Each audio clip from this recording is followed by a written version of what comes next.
De volta com TV O Esporte e agora para uma notícia nada agradável, porque nem no mundo dos esportes, nem o próprio mundo dos esportes escapou dos atuais escândalos de corrupção no Brasil.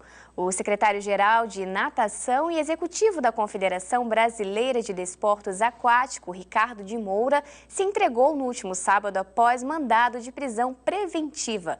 Além de Ricardo, estão presos Quaraci Nunes, que é presidente da CBDA, e outros 2 dirigentes da entidade. Ricardo Cabral, da Coordenadoria Técnica de Polo Aquático, e Sérgio Ribeiro Lins de Alvarenga, diretor financeiro. As investigações apuram o destino de cerca de 40 milhões de reais que não teriam sido devidamente aplicados nos esportes aquáticos. É uma coisa bem lamentável que está acontecendo em evidência no nosso país, E, infelizmente, o nosso mundinho dos esportes também foi afetado, aliás, com o perdão da palavra, já está sendo afetado há muitos anos, só foi descoberto, já está escancarado nesse momento. Bem tenso, né, Leila? O Quaraci eu acabei de fazer 29 anos. O Quaraci está há 29 anos à frente da CBDA, ou seja, nitidamente ele comanda aquilo ali tudo, sabe muito bem daquelas coisas. E verbas que iriam também para parques aquáticos da Olimpíada de 2016, não chegaram verbas, equipamentos, uma série de coisas. A própria Joana Maranhão, que é uma das atletas, atletas da equipe de natação do Brasil, se posicionou, ela sempre comentava, todas as entrevistas, ela falava que existia sérios problemas dentro da CBDA, mas obviamente por ela ser uma atleta da seleção não podia chegar, enfim, fazer essas pesquisas que foram feitas e chegar onde se chegou. Mas ela sempre criticava o presidente da CBDA, ela sempre falava sobre a questão de falta de transparência na confederação, e eu acho que deu no que deu, O Quaraci está aí com esse... Como é que 2 pessoas conseguem desviar 40 milhões? Assim, 2 pessoas estão no cerne, Isso. Mas ele mais 9 ali, mas do mesmo jeito, gente, 40 milhões é muito dinheiro. E a gente para e pensa no que isso poderia ter sido investido. Sim. E num país que recebeu o Pan-Americano em 2007, então ele já estava na CBDA. Sim. O país que recebeu a Rio 2016, ele já estava na CBDA. Então, o que o esporte... Exatamente, o que o esporte não poderia ter ganho com esses 40 milhões que foram desviados e tudo. E assim, só para a gente ter uma noção...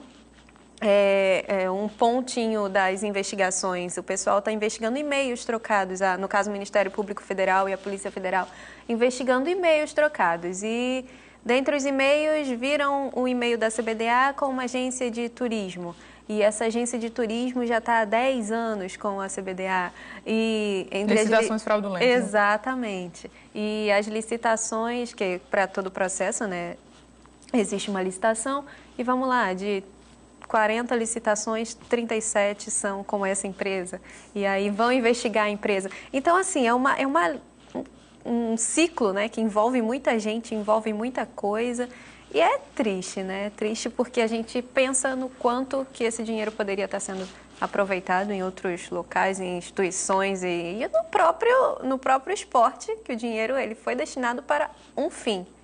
E se esse dinheiro não chegou Quantos ao novos fim, atletas, por quê? Verdade, sem falar no handebol, que também... O vôlei também teve um caso. O vôlei também teve caso e a nossa lendária CBF. Bom, é lamentável, gente, que a gente dê essa notícia, mas vamos acompanhar os próximos capítulos dessa trágica cena esportiva. Mas mudando um pouquinho de assunto, vamos, elevar um pouco o nosso astral. Vocês sabiam que hoje em dia jogar videogame virou esporte?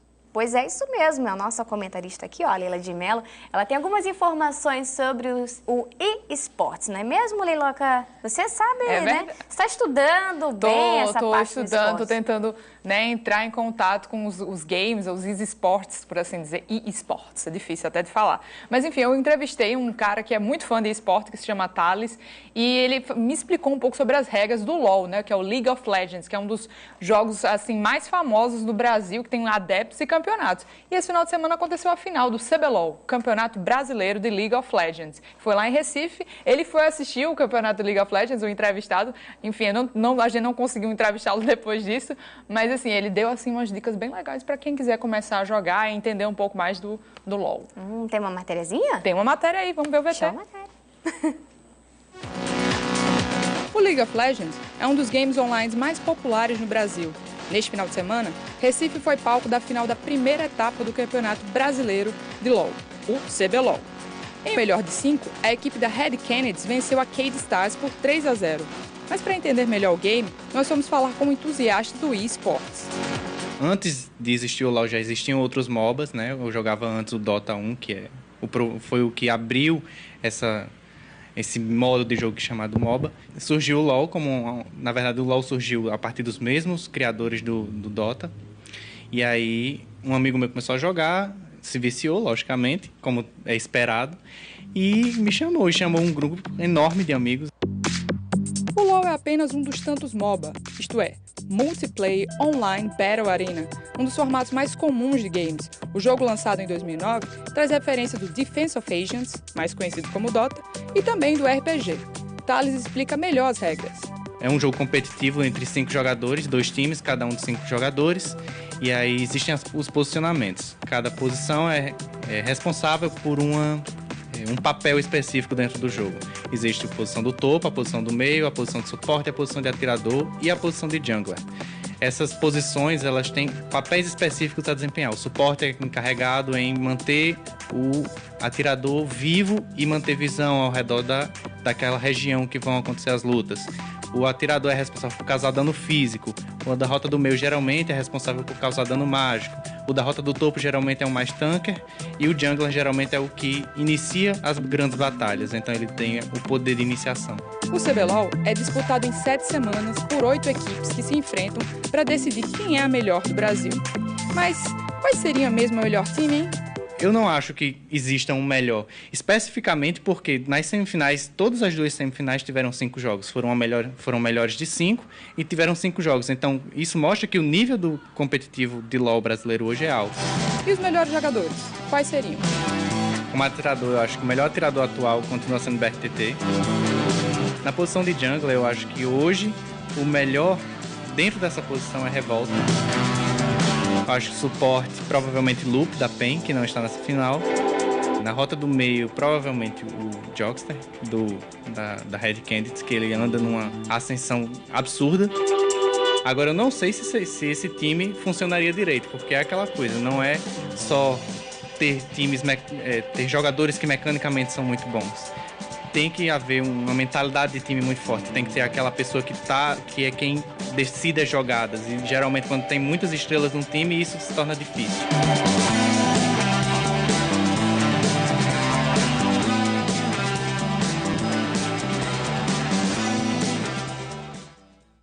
Tá aí o beabá, o passo a passo do LoL. Eu assisti uma vez uma das disputas que teve aqui, né, que na verdade teve na Arena das Dunas, e a turminha se reuniu, uma torcida esplendorosa. Você fica de cara que é um universo paralelo, um universo à parte, né, Leila? Você que, né, tá aí um pouquinho emergida, tá na introdução ao LoL, já dá pra perceber isso. Tá, sim, nossa.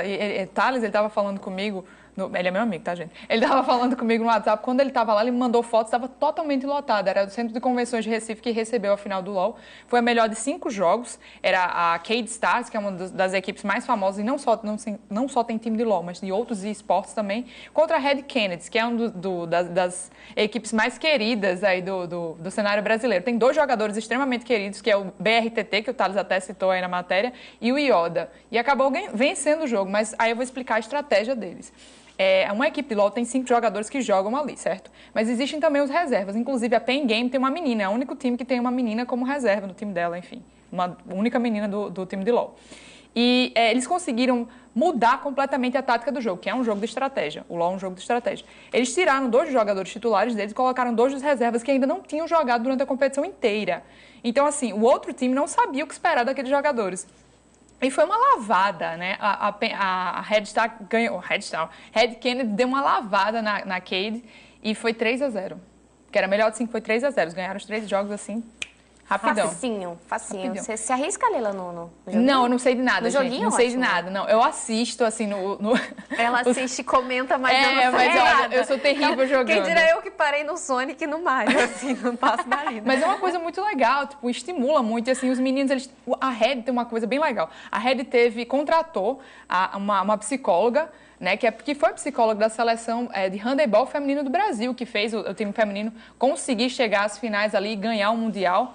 Né? Essa psicóloga ela foi fundamental. Os jogadores deram entrevistas ao longo do campeonato falando como essa função da psicóloga foi importante e como a união da equipe foi importante também para ganhar, porque não foram só os 5 titulares, foram os 5 titulares, mais os 2 reservas, mais os treinadores, que é um treinador sueco, inclusive, existe também isso. Jogadores da Coreia do Sul já vieram jogar aqui. Tem o Dildo, que é um jogador francês, que também joga no time da Red, que foi eleito o melhor jogador da partida e da competição. Ou seja, movimenta muita grana. O próprio Ronaldo, o ex-fenômeno, ou fenômeno, por assim dizer, ele investe, ele tem uma parcela aí num time de LOL que se chama CNB, CBN é a rádio.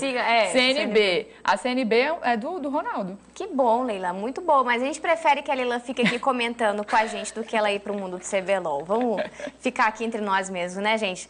E após as vitórias de Thomas Bellucci e Thiago Monteiro na última sexta-feira, foi a vez dos brasileiros Bruno Soares e Marcelo Melo vencerem por 3-0 os equatorianos Roberto Queiroz e Gonçalo Escobar.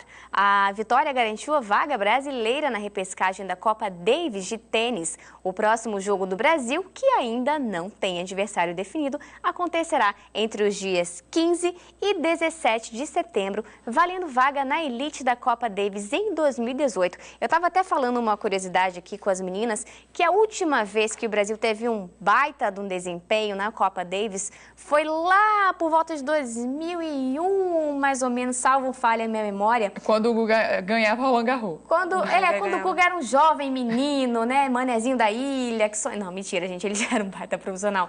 Com o Guga, o Fernando Meligeni e outros 2 competidores também, vou ler aqui na minha colinha, o Jaime Oncino e o Francisco Costa também. Oncins, desculpe. E o André Sá. Essa turminha mandou ver na época da Copa Davis e a gente espera que as próximas Copas Davis, né, o Brasil se dê muito bem, porque foram aí... o Brasil disputou 25 Copas Davis e só ganhou 9. Olha só. E só quebrou o jejum, na verdade, como visitante, ganha todas em casa, né? Só quebrou o jejum contra a equipe da Espanha. Olha só, e teve aí, ou seja, mais ou menos 43% de rendimento. Alguém arrisca no tênis? Também não? Vamos ficar só nos comentários. Só na torcida e nos comentários. Mas fala aí. Não, o tênis é um esporte que tem crescido. A gente nota que cresce principalmente entre as crianças. Muitas escolinhas de tênis surgiram aí no Brasil nos últimos tempos. Graças a Guga? Eu creio que sim, graças a Guga. Mas, ao mesmo tempo, não veio um outro Guga, assim, a gente pode dizer, né? Sim. Então, dessa nova geração. Astro. O tenista mais bem ranqueado do Brasil hoje em dia é o Thomas Bellucci, né, que ele está ali entre o top 100 dos melhores jogadores de tênis do Brasil.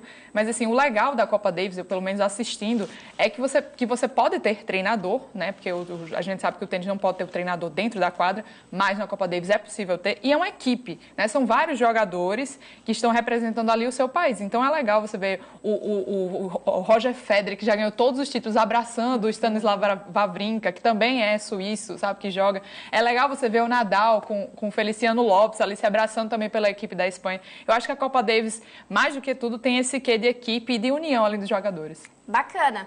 Falando de união, vamos aqui nos unir para, vamos mudar de, vou intervalo ainda não, né? A gente fala de NBA agora, é isso mesmo, me confundi, vamos intervalo não. Porque o Chicago Bulls se complicou na tentativa de classificação para os playoffs da Conferência Leste da Liga de Basquete dos Estados Unidos. O time perdeu para o lanterna da temporada, o Brooklyn Nets, por 107-106. O brasileiro Cristiano Felício, jogador do Bulls, atuou por 13 minutos e marcou 6 pontos.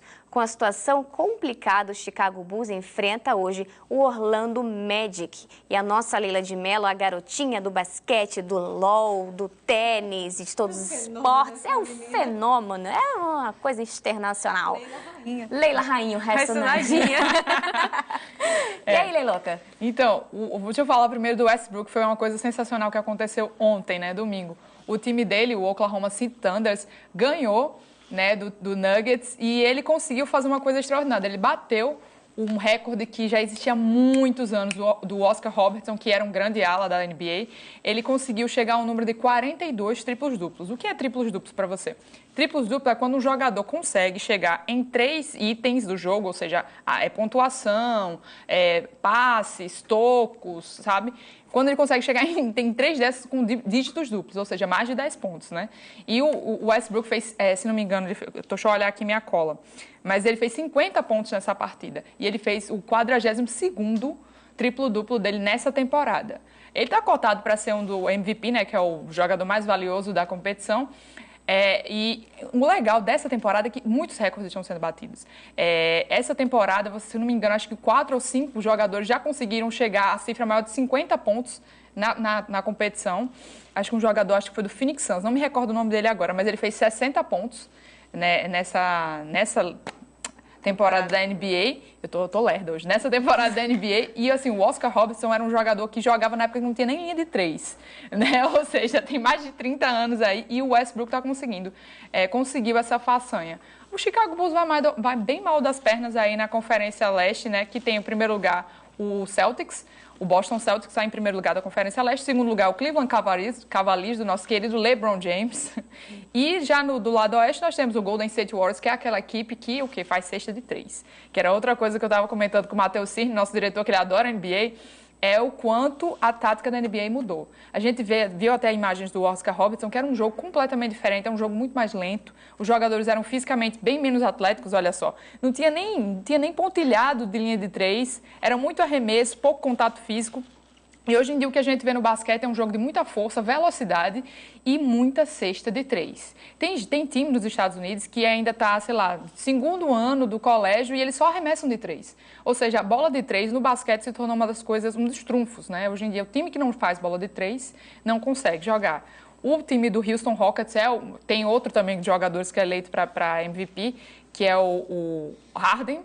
Ele faz muita cesta de 3. Ele pegou a bola, ele não passa a bola para um pivô, ele não vê um jogador mais bem colocado próximo à cesta, não. Ele arremessa de 3. E é uma das táticas que vem mudando a cara do basquete e principalmente da NBA no mundo. Mandou bem, mandou uma cesta de 3 aula. essa Lila de Mello, tá? Agora sim, a gente vai dar uma paradinha pro intervalo, a gente volta já para falar sobre tudo sobre os times potiguares. Não sai daí.